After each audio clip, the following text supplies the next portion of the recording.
بسم الله الرحمن الرحیم. نحمده و نصلی علی رسوله الکریم. اما بعد، عرضه تمیزخواهی. استدعای تمیز در ریاست تمیز به وسیله عرض حال صورت می گیرد. در عرض حال تمیزخواهی که بر ریاست عالی تمیز تقدیم می شود، مراعات مراتب آتی حتمی است. الف، تصریح عرض حال، یعنی تصریح عرض حال تمیزخواهی. سلیم باز در قانون محاکمات حقوقی خود در ماده 221 صفحه 624 نوشته است: این استدعاءات التمیز تكون بتقدیم عرض الحال الى دائرة الحقوق من محکمة التمیز با اسماء طرفین و شهرت مکملهشان. چنانچه سلیم باز در قانون محاکمات حقوقی خود ماده 221 صفحه 624 نوشته است: و یلزم ان یبین فی عرض الحال المذکور اسم المدعی والمدعى علیه و شهرتهما و محل اقامتهما. یعنی نام مدعی، نام مدعی علیه، شهرت مکمل هر دو، محل اقامت هر دو در ورقه عرض تمیزخواهی باید درست ذکر باشد. و سلیم باز در قانون محاکمات حقوقی خود در شرح ماده 221 صفحه 624 نوشته است: ولكن من المعلوم ان الغرض من ذکر اسماء المتداعیین و شهرتهما و مقامهما تعریفهما بصورة ترفع الالتباس، فلو وقع الغلط في شيء من ذلك ولكنه أمكن للمحكمة أن تعرف هوية المتداعيين من مضمون باقي الأوراق فذلك لا يوجب رد الاستدعاء. یعنی اگر در شهرت متداعیین کدام چیزی غلط ذکر شود، لیکن محکمه تمیز از باقی اوراق و نام و غیره که در صورت تمیز طلبی ذکر شده، در عرضه تمیز طلبی ذکر شده است، درست هویت متداعیین فهمیده می شود، می داند، ایجاب نمی کند که استدعا رد شود. جیم، تعیین محکمه که حکم و فیصله از آن صادر شده است. سلیم باز در قانون محاکمات حقوقی خود ماده 221 صفحه 624 نوشته است: و یلزم ان یبین فی عرض الحال المذکور و من ایت محکمة اعطی ذلك الاعلام المستدعی تمیزه.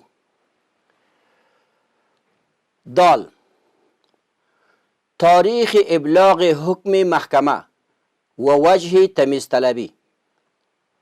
سلیم باز در قانون محاکمات حقوقی خود ماده 221 صفحه 624 نوشته است: و یلزم ان یبین فی عرض الحال المذکور تاریخ الیوم و شهر و سنت. یعنی در عرضه تمیزخواهی روز، ماه و سال تاریخش نوشته باشد که فلان شخص در فلان روز، در فلان ماه، در فلان سال تمیزخواهی کرده است.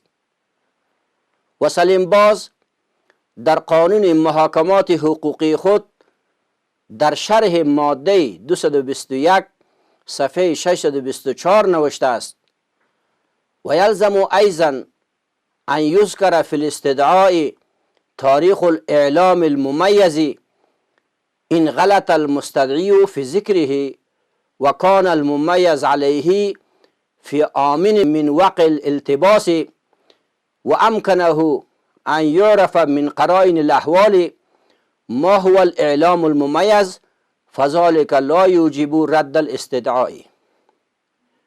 یعنی اگر در بعضی جای تاریخ یا در استدعا غلطی رخ میده، لکن درست فهمیده میشه که اینمی حکمی است که مردکه ممیز تمیزها در حق آن تمیزخواهی کرده، در این صورت تقاضا نمیکند که استدعا را رد کرده شود. پنجم، ها صورت فیصله که دارای تصدیق محکمه باشد. یعنی مستدعی تمیزخواه فیصله که دارای تصدیق محکمه که از آن صادر شده با خود داشته باشه، بر ریاست عالی تمیز همراه استدعای خود بیاورد. چنانچه سلیم باز در قانون محاکمات حقوقی خود ماده 221 صفحه 624 نوشته است: و یلزم ان یبین فی عرض الحال المذکور الاعلام المستدعی تمیزه و متى جرى تبلیغه، که اعلامی که تقاضا میکند تمیز آن را و کی جاری شده تبلیغ و ابلاغش، عرضه ذکر شود که فلان فیصله فلان وقت ابلاغ شده.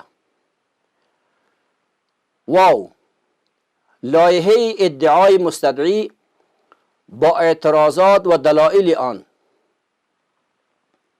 سلیم باز در قانون محاکمات حقوقی ماده 221 صفحه 624 نوشته است: و یلزم ان یبین فی عرض الحال المذکور مع بیان وجه المخالفة للقانون و النظام. و همچنان سلیم باز در قانون محاکمات حقوقی در شرح ماده 221 صفحه 624 نوشته است: و یلزم ان یذکر فی استدعاء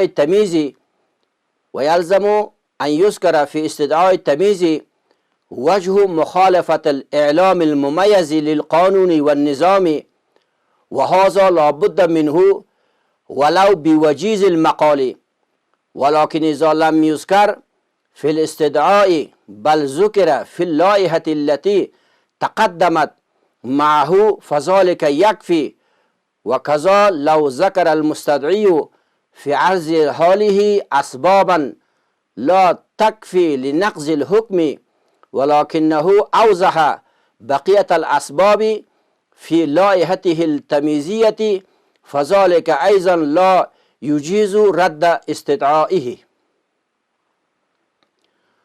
در شرح ماده 1839 در دررالحکام جلد 4 صفحه 692 نوشته شده است: و مستدعی التمیز اما ان یکون المحکوم له او المحکوم علیه. این کسی که تمیزخواه می شود یا محکوم له می باشد یا محکوم علیه. فاذا کان المحکوم علیه فله اعتبارا من تاریخ تبلیغ الاعلام له بموجب الاصول ان يعترض على الحكم بظرف 3 اشهر، فاذا اعترض بعد ذلك فلا يسمع اعتراضه. در اینجا 3 ماه ذکر شده است. فعلا در قانون امارت اسلامی مدت تمیز 6 ماه است. تا 6 ماه اگر معترض اعتراض میکند تمیزخواهیش قبول می شود و اگر 6 ماه میگذرد فلا یسمع اعتراضه. و مستدعی التمیز المحکوم علیه يقدم لائحته الاعتراضية مع صورة الإعلام المصدقة مع استدعاء إلى الحكومة المحلية، وترسل الأوراق المذكورة من الحكومة المحلية إلى باب الفتوى، ويؤخر التنفيذ الإعلامي لنتیجه القراری. او اعلامی که فیصله که در محکمه های پایان صادر شده یک آدم اگر تمیز میخواه مؤخر میشود تا حکم تمیز. و اذا کان مستدعی التمیز المحکوم له يقدم اصل الاعلام او صورته المصدقه الى الحكومه المحليه وترسل الى باب الفتوى. فاذا وجد باب الفتوى أن الإعلام الشرعي موافق للوصول المشروعة يصدق، وإذا كان غير موافق يحرر على هامش الإعلام. هر کدامی از لایحه استدعا و اعتراضات و دلائل دو نقله می باشد. استدعایی که حاوی شروط و مراتب مواد مذکوره نباشد از طرف ریاست تمیز به غرض اکمال مسترد می گردد. سلیم باز در قانون محاکمات حقوقی در شرح ماده 221 صفحه 624 نوشته است: این خلا عرض الحال من احد هذه الشروط فیرد. اگر عرضه تمیزخواهی از این موادی که ذکر شد اگر این مواد نداشت پس جانب تمیز رد کرده می شود. در ظرف میعاد تمیز طلب می تواند به تنظیم استدعای خود بر وفق شروط لازمه آن پرداخته مجددا آن را تقدیم نماید. البته بعد از انقضای میعاد تمیز طلبی حق تمیزخواهی ساقط می گردد. مثلا شخص تمیزخواه در میعاد تمیز از ابلاغ فیصله مرافعه تا هنوز 6 ماه نگذشته تمیزخواه تمیز طلب شده اما مواد ذکر شده را درست مراعات نکرده از طرف تمیز رد می گردد. پس آن تمیزخواه می تواند که دوباره آن را اصلاح نموده باز به تمیز تقدیم نماید.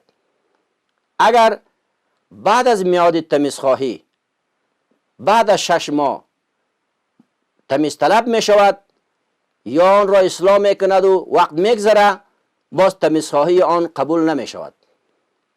و سلیم باز در قانون محاکمات حقوقی ماده 223 صفحه 628 نوشته است: يرد الاستدعاء الذي لا يوافق المادة 21 و22 بعد 200 وإذا كانت مهلة التمييز لم تمر بعد يمكن المستدعي أن ينظم استدعاء جديدا بصورة موافقة لشروطه ويقدمه.